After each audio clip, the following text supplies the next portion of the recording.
diz o amigo meu, olá, tudo bem?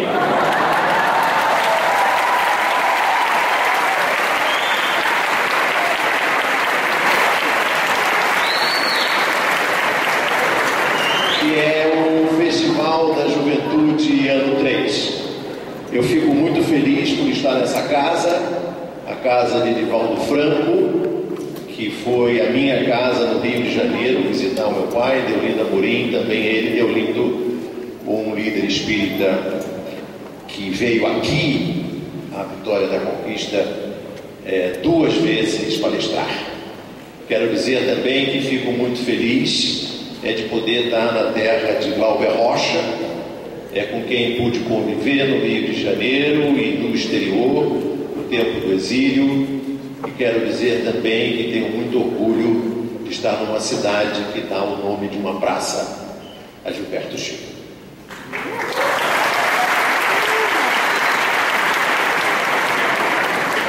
Eu sei que muitos de vocês aqui na plateia prefeririam que em meu lugar estivesse as minhas colegas Xuxa, Sabrina Sato. E eu, depois de tanto tempo de jornalismo, hoje sou conhecido como aquele que é colega da Sabrina Sato. O que só não é pior quando encontro você na rua e dizem assim: mas além de aparecer na televisão, você também trabalha? Eu quero convidar vocês para, de uma forma figurada, subir a 10 mil metros de altitude. Eu quero dar uma olhada no Brasil e nas perspectivas do Brasil, especialmente para as plateias jovens, com uma visão, digamos, de médio prazo, fugindo do lugar comum, da visão imediatista dos estudantes de economia, ou aqueles que eu chamo no meu blog Conversa Fiada de economistas de banco, que fazem a cabeça dos jornalistas de economia daquilo que eu chamo no meu blog o PIG, o Partido da Imprensa Golpista, que é composto de Globo, Folha, Estado e Veja.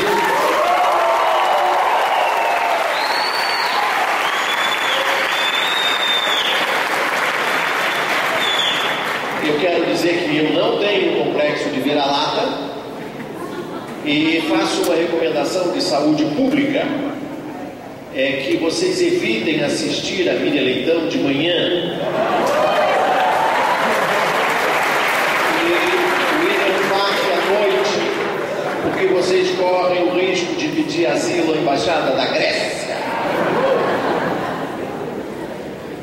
E quero dizer que nós somos todos aqui nessa sala protagonistas e exemplos exuberantes de um fenômeno que ocorreu no Brasil dentro do quadro da democracia, sem rasgar uma lei, sem recorrer a nenhuma intervenção militar, que foi democraticamente incorporar à classe média brasileira um contingente comparável à população da Argentina, à população da Polônia. O Brasil, no período de 10, um pouco mais do que isso, 12, 13, 14 anos, colocou na classe média aproximadamente 40 milhões de pessoas. Isso não é pouca coisa. Isso é uma revolução silenciosa. E nós fizemos isso através da eleição, através do debate no parlamento, com a justiça funcionando, com a imprensa livre. E se nós nos compararmos aos países dos BRICS, Brasil, Rússia, Índia, China e África do Sul, que daqui a algum tempo, e não será daqui a muito tempo, serão o conjunto econômico mais poderoso do mundo, mais do que é hoje o grupo dos 7, liderado pelos Estados Unidos, pela Alemanha, pelo Japão, pela França, Itália, Inglaterra, Canadá. Nos BRICS não existe nenhuma democracia como a brasileira. Em nenhum lugar dos BRICS se exerce a democracia com orçamento participativo, como tem aqui em Vitória da Conquista. Em nenhum lugar dos BRICS se vê o que me contaram aqui, que se organiza um festival como esse, com a livre deliberação, sem que o prefeito precise intervir sobre como vai funcionar e que características terá um encontro de jovens. Isso é participação, isso é democracia, isso é vida em comunidade. E na Rússia não é assim, na China não é assim, na Índia não é assim, na África do Sul não é assim. Não é pouca coisa isso. Você incorporar, fazer crescer a classe média dentro da democracia.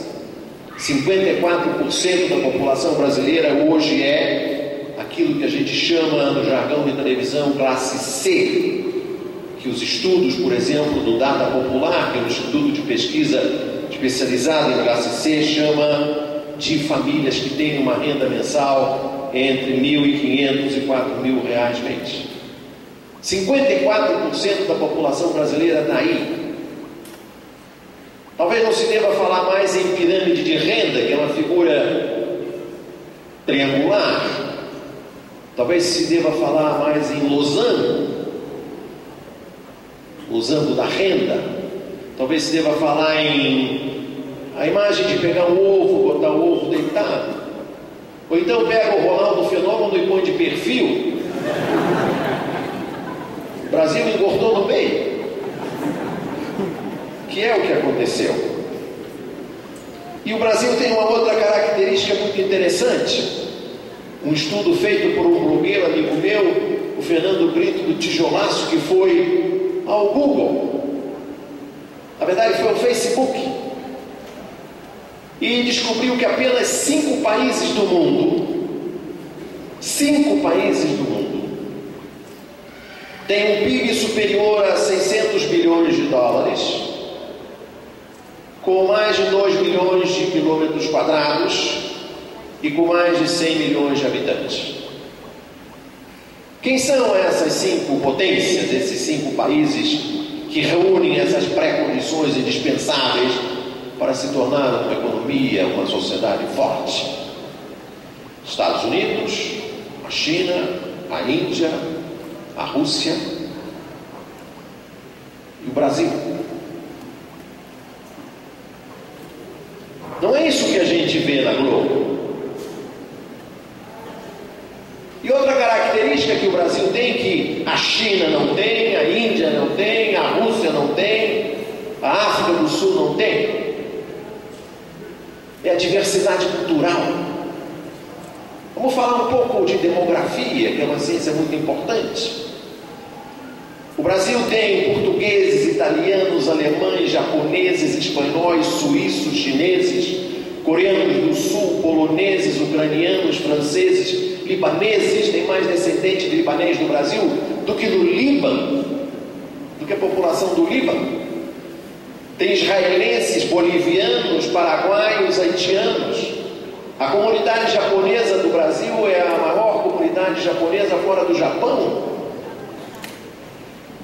Fora os indígenas, os africanos que chegaram aqui, quantos outros países do mundo têm essa poderosa contribuição de tantas etnias e tantas culturas e tantas origens, tantas biografias, tantas histórias? A agricultura brasileira é a melhor agricultura do mundo e foi feita pelos italianos do Rio Grande do Sul, que subiram para o Nordeste, para o Porto e para o Oeste, desculpe, agora estão entrando à direita pela Bahia, lá por Barreira, lá por Luiz Eduardo. Os italianos, os alemães do Rio Grande do Sul, os portugueses, os espanhóis aqui na Bahia. Que riqueza fabulosa! E toda essa complexidade, toda essa multiplicidade de visões e perspectivas não tirou a nossa identidade básica. Nós todos falamos a mesma língua.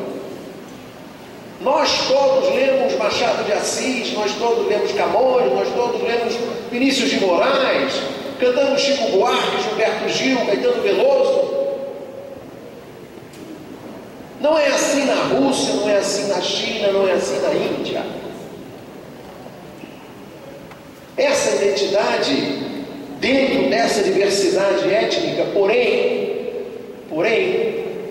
ela é contida numa caixa fechada, quase intransponível, dominada por 4 famílias.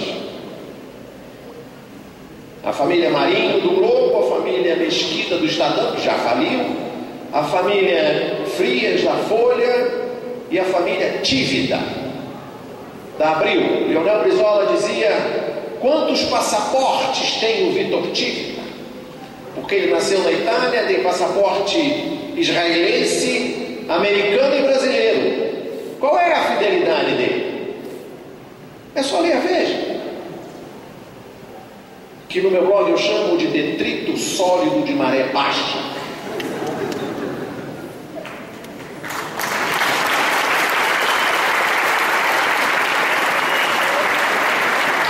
São 200 milhões de brasileiros com essa diversidade e com essa potencialidade de espaço, população e PIB, que tentam conter, inibir, sufocar dentro de um ambiente de comunicação que está viciado. Não sei se vocês sabem, mas a lei que regula a telecomunicação no Brasil, a lei de radiodifusão, foi sancionada em 1962 pelo presidente João Goulart. A lei que regula a televisão hoje no Brasil é de 1962. Tinha 1 milhão de aparelhos de televisão no Brasil, televisão em preto e branco. Não tinha rede nacional, não tinha internet, tinha mais televizinho do que televisor. 1962, e por que não foi atualizada? Por que não foi atualizada? Porque quando nós estamos na selva, quem manda é o leão. Por que não interessou a Globo? E não interessa até hoje. E com a licença do prefeito, vamos dizer aqui com todas as palavras, que é uma das falhas lamentáveis dos governos do PT no Brasil, não ter feito um marco regulatório da comunicação.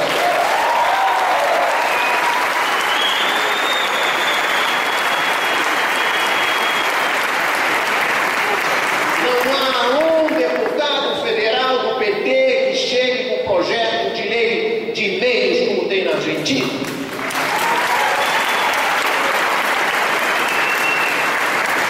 O que é isso?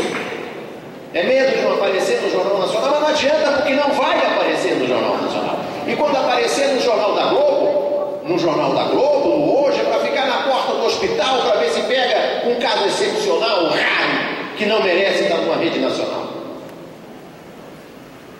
Não adianta, porque não tem acordo com a Globo.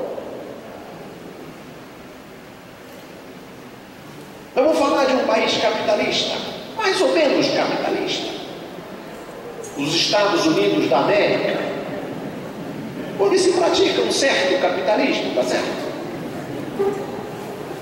O que diz a lei americana de telecomunicações? Não vou falar da Argentina, não vou falar do Uruguai, não vou falar do Chile, não vou falar do Equador, não vou falar da Bolívia, onde há uma lei de meio. Mujica, presidente do Uruguai, impediu a Globo de entrar no Uruguai, porque ele não queria a Globo no Uruguai, para preservar os uruguaios da Globo.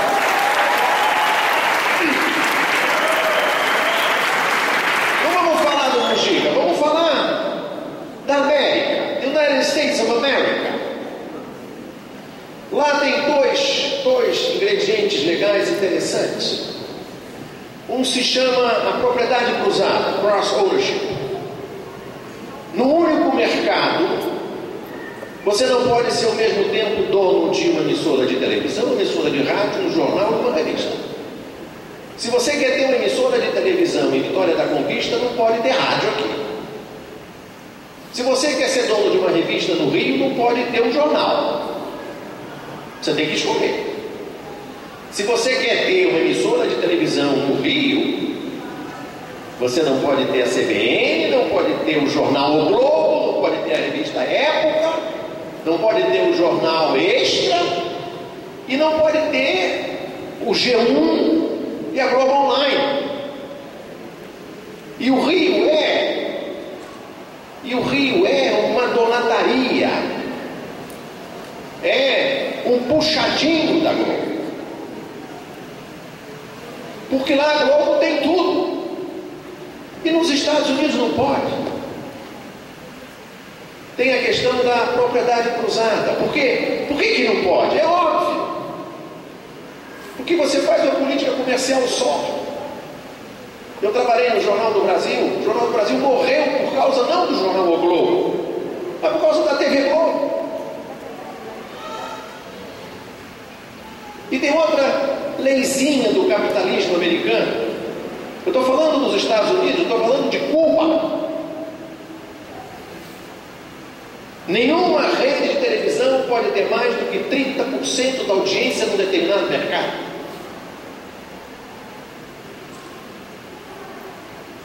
É óbvio. É óbvio. Para quê? Para garantir a diversidade. O Brasil é o único lugar do mundo, em que você ouve a mesma voz, a mesma novela do Oiapoque ao Chuí. Que você anda, se você pudesse andar a pé no Brasil, de norte a sul, de leste a oeste, às 8h30 você ouviria em todas as casas, em todos os lugares do país a voz do Oiapoque. Por que não é assim no resto do mundo? Porque não se podem formar redes nacionais dessa potência, dessa força. Por quê? Porque é preciso preservar a cultura local, da Camerata Nelos. Cada um desses jovens que tem um projeto intelectual, um projeto político, uma peça, um teatro, um Glauber Rocha, um Gil.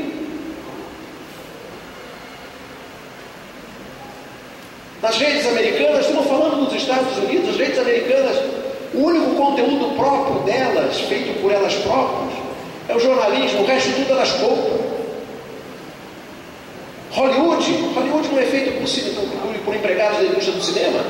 A maioria das pessoas que trabalham em Hollywood trabalham para fazer programas de televisão para as redes nacionais. 90% da programação da Globo é feita pela Globo. Por quê? Agora vamos entrar um pouquinho em matemática. A Globo deve ter hoje 40% da audiência.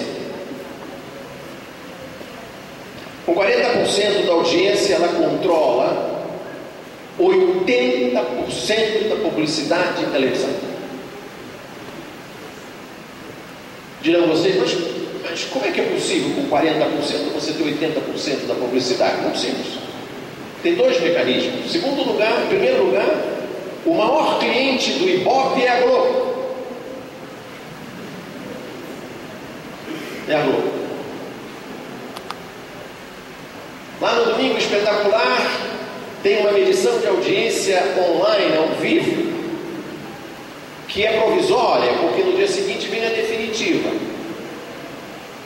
E aí, quando a gente ganha do Fantástico, chega ali, empata com o Fantástico, quando chega na leitura definitiva, a gente perde. Eu costumo dizer que a Globo faz o gol da vitória depois que o jogo acaba. É verdade. Primeiro o Ibope. Agora vem aí um Instituto Alemão de Análise de Pesquisa, chamado GfK, que vai fazer uma novidade revolucionária. Primeiro, ele vai entrar em 10 vezes o número de lares da Globo. Segundo, vai entrar nas favelas e na zona rural. Porque o Ibope não entra em favela nem vai na zona rural. Não vai na Lagoa da Jiboia, como foi a minha mulher agora à tarde, e viu lá cisternas, luz elétrica, escola pública. Não vai lá. Porque eles fazem uma programação para a classe média paulistana. E é por isso que no Brasil inteiro se fala ou o carioquês das novelas, Ou o paulistês do jornalismo. Paulista é o único que fala futebol. Futebol. O brasileiro fala futebol. É futebol. É futebol. Porque é a linguagem italianada de São Paulo. Não tem sotaque. O nordestino só entra na Globo como estereótipo. Os programas de humor. O cearense engraçado. O baiano do axé.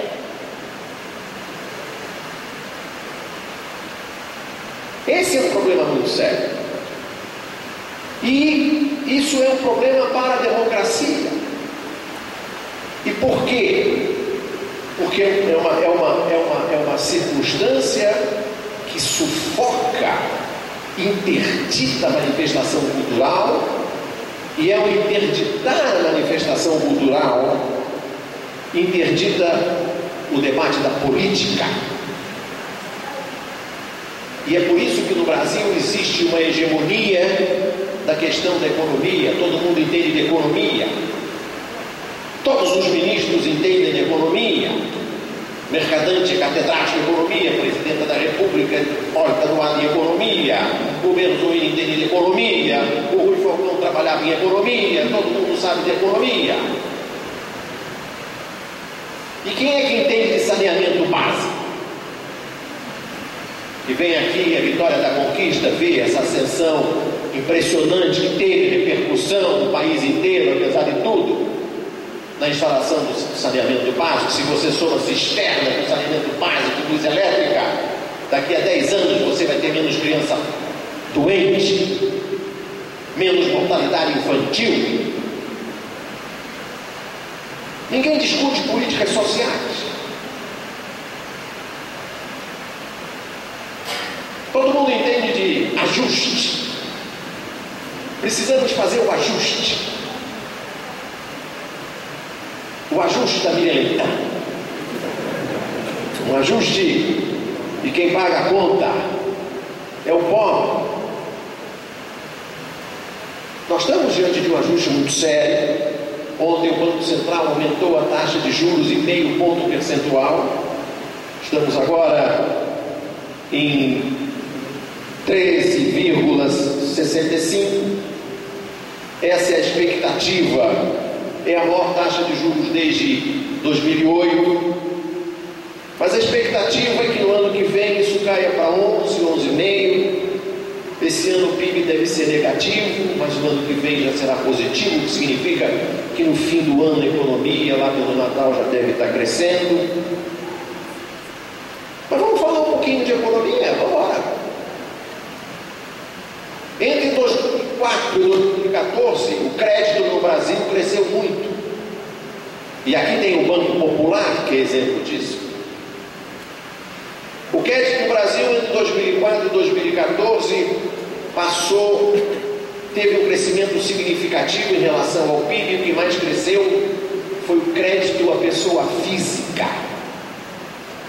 A partir do crédito consignado e dessa classe C, que passou aí ao banco.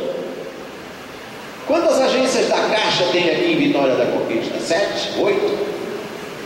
7. É isso. E o que aconteceu? Onde cresceu o crédito pessoal no Brasil, segundo um estudo do Bradesco, que eu apanhei hoje para vir para cá? Nordeste. Em 10 anos cresceu 1000%. Na região norte cresceu 770%. Foi onde cresceu. É onde está crescendo o Brasil. A participação de São Paulo no PIB nacional está caindo, e é por isso que nós estamos vivendo uma crise política. Porque há uma sobre-representação de São Paulo através do PIB, através da mídia, através da Globo, através da Folha, através do Estado.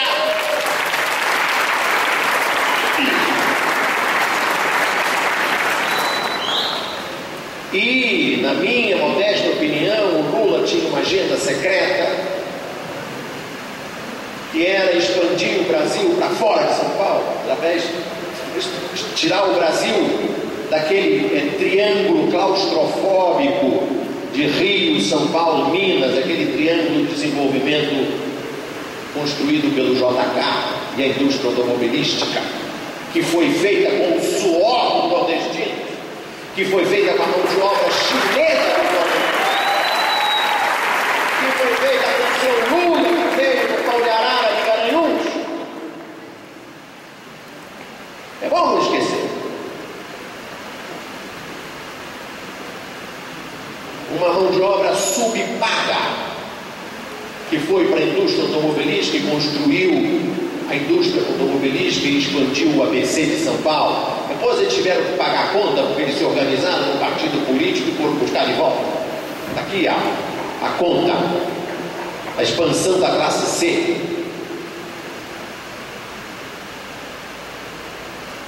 Está caindo a participação de São Paulo no produto.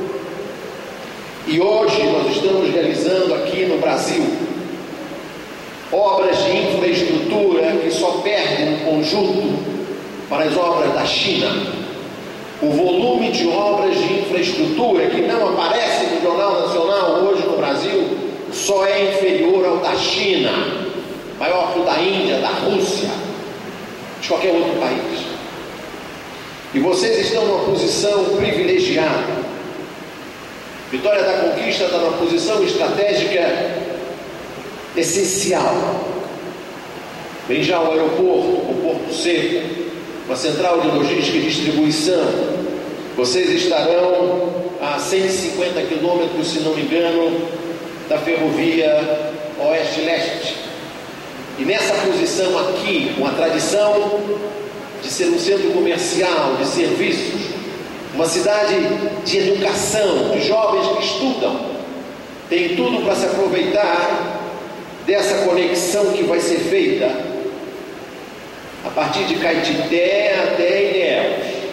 Vai desaguar no porto, no superporto de Ilhéus, e será o terceiro maior porto em volume de carga movimentada do país.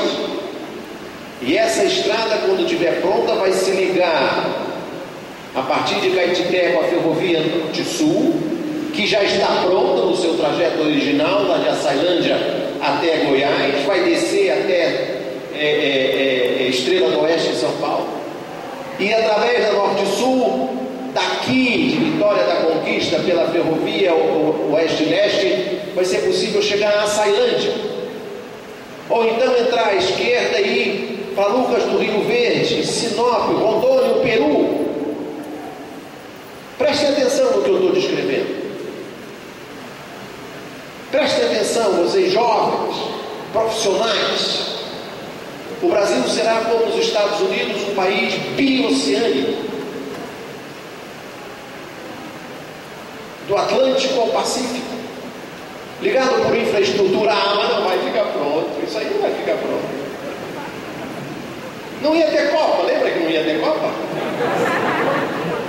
A Globo, o Jornal Nacional, dizia que não ia ter Copa, o Galvão dizia que o Brasil ia ganhar a Copa. Não é isso? Teve Copa. A Fonte Nova é uma maravilha, será ainda a glória de todos os brasileiros e todos os baianos domingo que vem, com a vitória do Vitória da Conquista.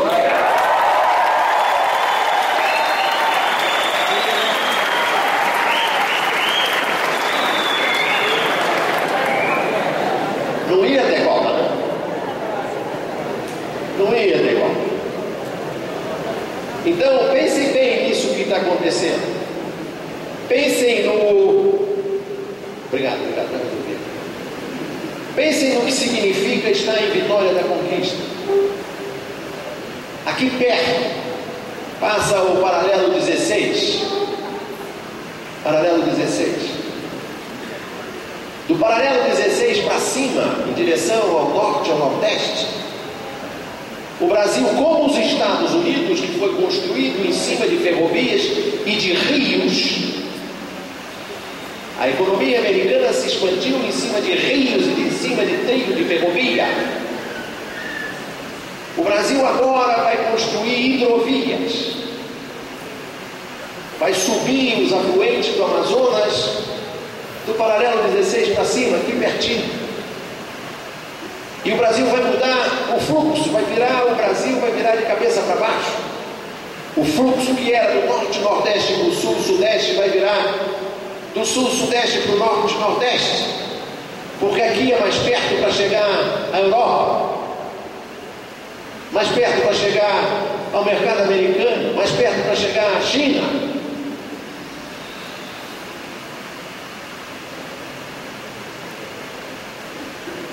É por isso que eles não falam de geografia.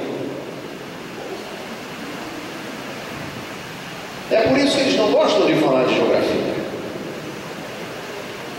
Porque a geografia está do nosso lado. A geografia está do nosso lado, porque nós temos sol, nós temos água, nós temos terra. Sol, água e terra. E nós temos, portanto, a melhor agricultura do mundo. Eu não estou exagerando. Mato Grosso tem 3 safras por ano, soja, milho e gado, no mesmo lugar. Os Estados Unidos não podem competir com isso. A Argentina não pode competir com isso. A Austrália não pode competir com isso. O Canadá não pode competir com isso. Nós temos água, chuva, sol e terra. E através de heróis anônimos brasileiros, que nós devíamos reverenciar todos os dias, os técnicos e os PhD da Embrapa. A Embrapa, que é a NASA brasileira, a Embrapa permitiu que nós desenvolvêssemos aqui no trópico culturas que eram proibidas aos trópicos. Eu estudei geografia no tempo em que só se plantava grão nas regiões temperadas. Milho, trigo, era só no Canadá, nos Estados Unidos. Hoje a gente produz soja, milho em qualquer lugar, do Rio Grande do Sul até a floresta amazônica. Eu só não falo da floresta amazônica que a Marina Silva pode entrar aí e tomar a palavra.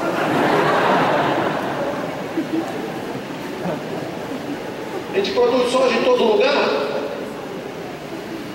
Vocês sabem muito bem qual é a região agrícola hoje, onde é maior a produtividade brasileira na agricultura?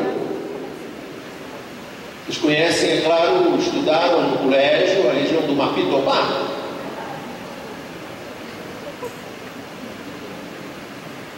Não é isso? O Mapitobá, vocês conhecem o Mapitobá? Dá nisso o meu Jornal Nacional, vocês não sabem? Onde fica o Mapitobá? A região agrícola mais rica do mundo, para onde eu iria se eu tivesse a idade de vocês. É o sul do Maranhão, o sul do Piauí, o norte de Tocantins e o oeste da Bahia, a partir de Luiz Eduardo e Barreiras. Eu tive Luiz Eduardo, que nasceu de um posto de gasolina de um gaúcho na beira da estrada, e hoje tem uma produção de soja espetacular e o mais produtivo algodão do mundo, melhor do que o egípcio, melhor do que o do sul dos Estados Unidos, que vocês conhecem do filme O Vento Levou. E Luiz Eduardo, que nasceu num posto de gasolina. O Brasil tem energia, descobriu o pré-sal, a maior reserva descoberta nos últimos 10 anos, e descobriu graças a brasileiros não anônimos, porque ele se chama Guilherme Estrela, que merecia uma estátua em toda a cidade brasileira. Guilherme Estrela com 2 L's, o chefe de exploração da Petrobras que descobriu o pré-sal. E outro dia eu entrevistei no meu blog um grande brasileiro, um grande baiano de Caetité, o deputado Haroldo Lima, que é de Caetité, aqui como Anísio Teixeira, outro grande brasileiro. E o Haroldo Lima me disse que quando o Estrela chegou para ele era presidente da Agência Nacional de Petróleo, o Guilherme Estrela para ele disse: Haroldo, descobrimos o pré-sal. Aí ele falou: Guilherme, temos que ir ao presidente Pediram uma audiência ao Lula, o Lula recolheu aquele papel. O que é isso aqui? Isso aqui é o pré-sal, a maior reserva de petróleo do mundo nos últimos 10 anos. Ele falou. Sabe qual foi a reação do Lula? Vamos ter uma educação de primeiro mundo, Guilherme. Pré-sal é isso. Pré-sal é royalty, é educação, é saúde. Nós temos pré-sal, etanol, temos urânio, aqui, urânio, energia eólica. Não tem forma de transmitir, mas vai ter, calma. Os chineses querem pegar as linhas de transmissão do Brasil de uma empresa chamada State Grid, que é uma empresa de energia da China, está louca para vir pegar a energia eólica do Brasil todo. Não vai conseguir, mas quer. E temos energia nuclear, temos o etanol, temos 400 bilhões de dólares de reserva cambial, pagando o que devíamos ao FMI. A Dilma contou outro dia que quando Lula e ela foram ao rato, que era o diretor-gerente do FMI, que agora está preso lá na Espanha, porque ele mereceu o nome de rato, se chama rato. R-A-T-T-O, rato, foi preso por um negócio de corrupção lá. Eles chegaram com o seu rato e disseram: viemos aqui pagar o que nós devemos ao FMI. Ele falou: não faça isso, não me faça isso. Não quero que você me pague. Mas por quê? Você vai abrir um precedente? Se todo mundo pagar o FMI vai perder a graça. Não me paguem. Isso é um fato histórico, a Dilma contou isso. E eles foram lá e pagaram. Aí depois o FMI quebrou. Ninguém sabe, mas o FMI quebrou. Assim como a Globo já quebrou. O FMI quebrou e o Brasil emprestou dinheiro ao FMI. Isso é uma revolução. E vai melhorar ainda mais, porque o dólar a 3 paus, o dólar a 3 reais, o Brasil vai exportar muito. E o Brasil nasceu endividado. Talvez vocês não saibam, porque não estudaram direito a independência do Brasil, mas quando Pedro I disse independência ou morte, e baixou a espada, o Brasil estava endividado. Naquela noite ele não conseguiu desempenhar o seu papel como Marquesa de Santos, está o peso da dívida. Porque os bancos ingleses exigiram que o Brasil pagasse a dívida que Portugal tinha com os bancos ingleses, e se não fizesse isso, a Inglaterra não reconheceria a independência do Brasil. A Inglaterra era dona do pedaço. O Brasil nasceu endividado, veio pagar a dívida agora, outro dia com o Lula. Eu sou de uma geração de jornalistas que ia a Washington, de 3 em 3 meses, acompanhar os ministros da Fazenda de BIDs na mão, pedindo perdão ao FMI, renegociando a dívida externa. Uma vergonha, era uma caravana da desgraça. Eles faziam um ritual que era: iam primeiro ao Banco Mundial, que fica num prédio em frente, atravessavam a rua e iam para o prédio do FMI. É só atravessar, porque é uma mesma rua, 3 quarteirões da Casa Branca, tudo ali do governo americano. Contam uma história, não vou dar o nome, porque vocês já perceberam que eu sou uma pessoa de bons modos, bem educado, que o ministro da Fazenda foi negociar a dívida externa brasileira, parou primeiro no Banco Mundial, estava lá discutindo um empréstimo com o Banco Mundial, quando caiu uma tempestade, que nem essa aqui, que todo mundo quis, chovendo muito.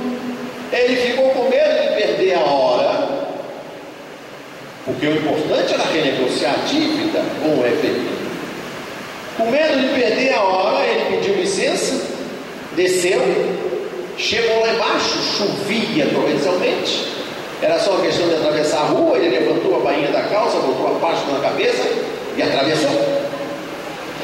Pegou o elevador e sentou-se em frente ao diretor-gerente do FMI. Quando ele ia começar a discutir, um assessor chegou para ele no ouvido e disse: ministro, baixa as calças. E ele falou: primeiro vamos negociar.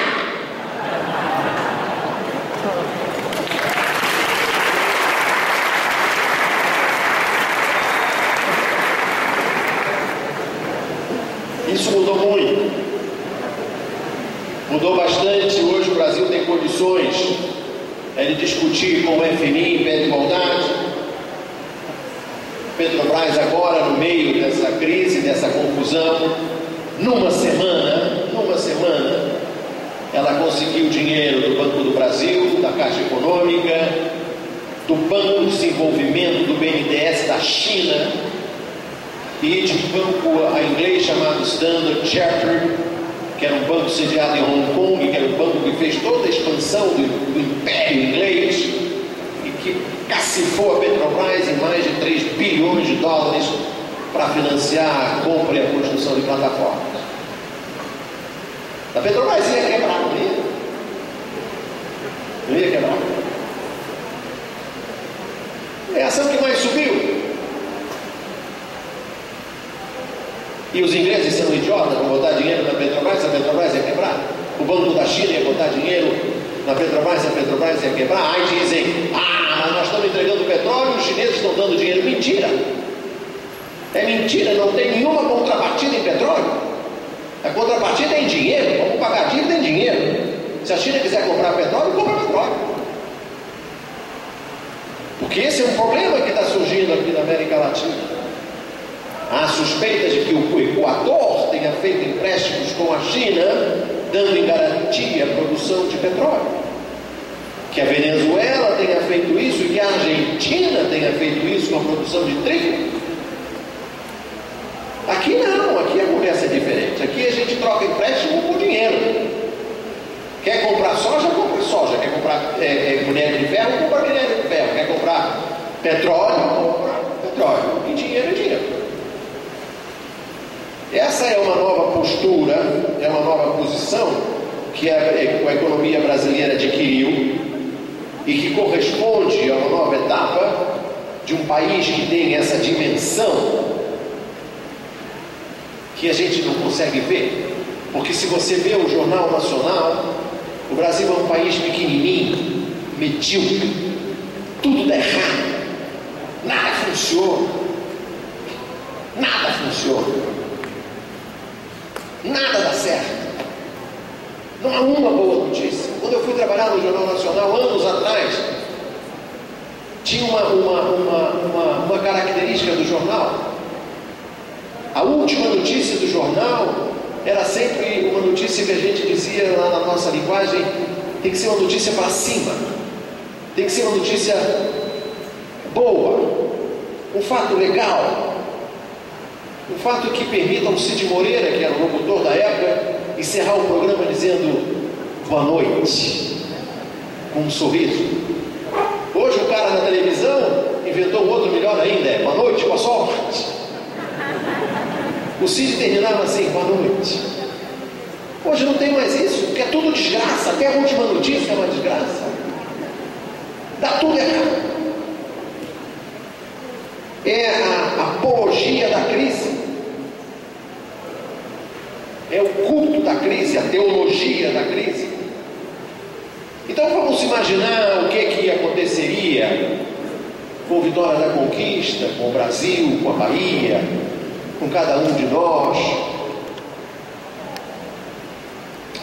se nós tivéssemos desistido na crise de 1979, quando o Shah da Pérsia pegou o barril do petróleo, multiplicou por 4 e houve a crise do petróleo, a crise que provocou uma quebradeira nos países importadores de petróleo. O Brasil naquela época importava 2/3 do petróleo que consumia. E o petróleo multiplicou por 4 de um dia para o outro. Por causa disso, em 1982, o México quebrou.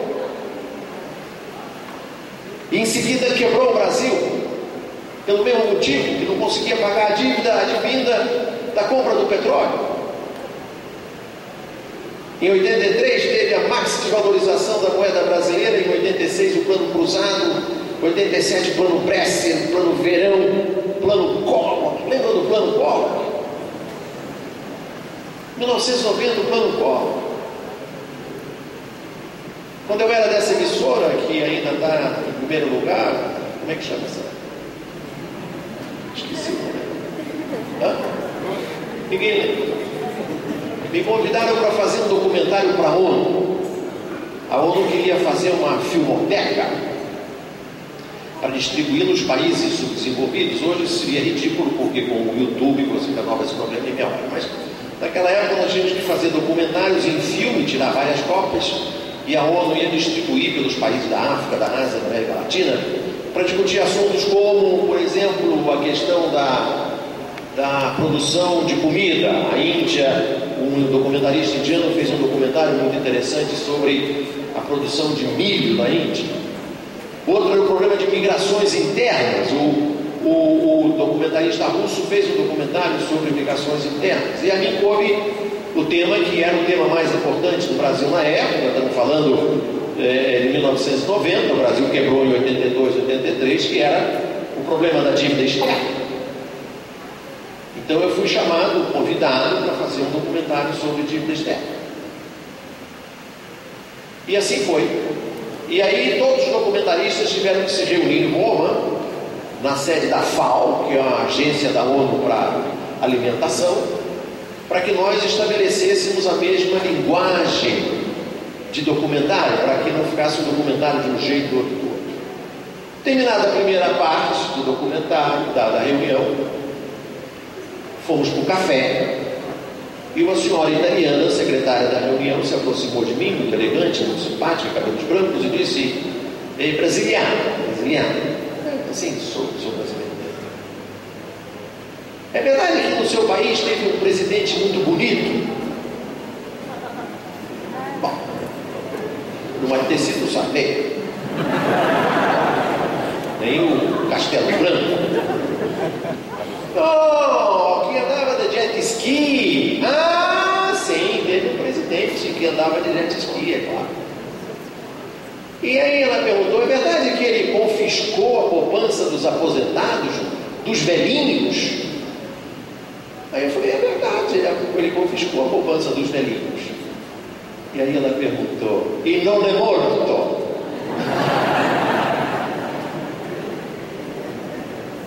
Pois é. Em 1990 teve a crise do Plano Collor. Em 92 o Collor renunciou. Em 94 teve outra crise mexicana. 97 a crise asiática. Crise da Coreia, a Coreia quebrou. 98 a crise da Rússia, a Rússia quebrou. 99 desvalorizamos o real. O Fernando Henrique foi eleito dizendo que não ia desvalorizar o real, e desvalorizou o real na semana seguinte à eleição. Depois falou em pedalar. 2001 teve a crise da Argentina, a crise da Nasdaq. 2008 a crise que quebrou o Banco Lehman. Agora temos essa crise que é a estagnação da Europa. Os Estados Unidos ontem apresentaram um PIB com crescimento anêmico, medíocre. O que teria acontecido se nós tivéssemos desistido em cada uma dessas crises? Se nós tivéssemos parado e dito: "Chega, não quero mais, não vou mais investir em saneamento básico, não vou mais investir em educação, em saúde, não vou estudar mais." Essa semana a presidenta Dilma Rousseff, eu estou me aproximando do final, feito que o senhor provavelmente conhece aquela observação do ministro embaixador Roberto Campos, que dizia que o maior desafio de um palestrante é falar antes do jantar. E ele diz que tirou esse pensamento do Winston Churchill, que foi o maior orador do século passado. E antes do jantar, quando fazia um discurso, Churchill dizia assim: "Eu vim aqui falar para os senhores e senhoras, e os senhores e senhoras vieram aqui para me ouvir. Espero que a gente acabe ao mesmo tempo." Sendo assim, eu me aproximo do final. A presidenta Dilma esteve na cidade de Goiânia, perto de Recife. Foi instalar lá a mais moderna fábrica da Fiat do mundo. Como se sabe, algumas 4 ou 5 empresas automobilísticas vão sobreviver. A Fiat Chrysler é uma delas. Uma ou duas japonesas, uma ou duas alemãs, talvez uma americana. Mas quem seguramente vai sobreviver por causa da política de expansão e, sobretudo, fora da Itália e da Europa é a Fiat.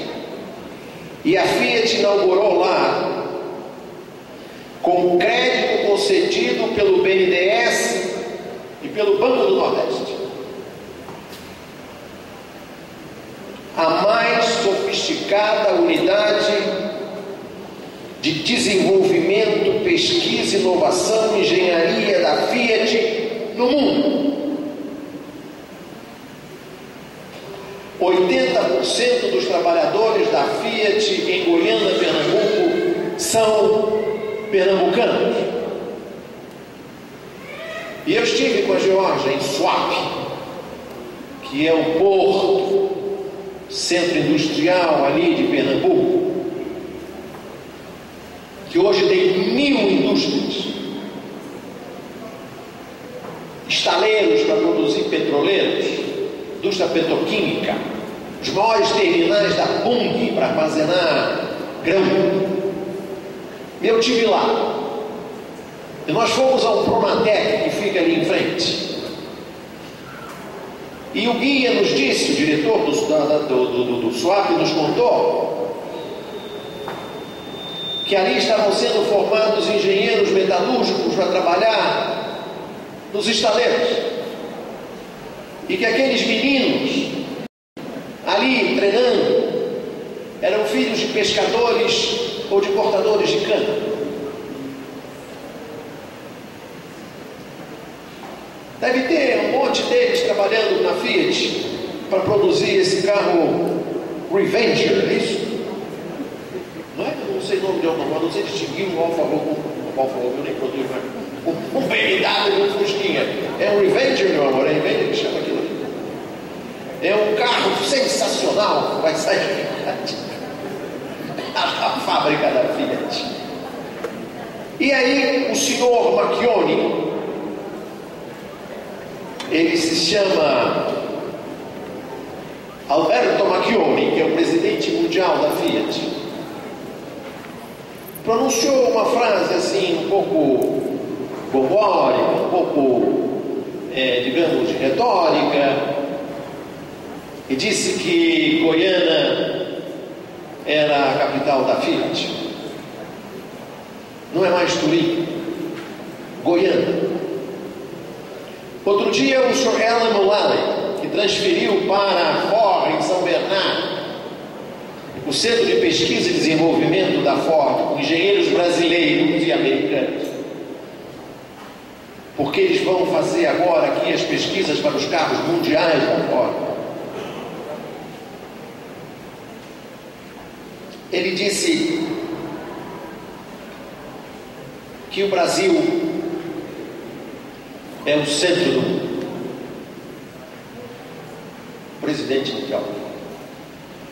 Eu tenho a impressão que talvez eles pudessem ser mais precisos, se tivesse um pouco mais de percepção e sensibilidade, e em vez de apontar o Brasil, a cidade de Goiânia, eles poderiam dizer, como eu passo a dizer a partir de hoje, que Vitória da Conquista é a capital do Brasil.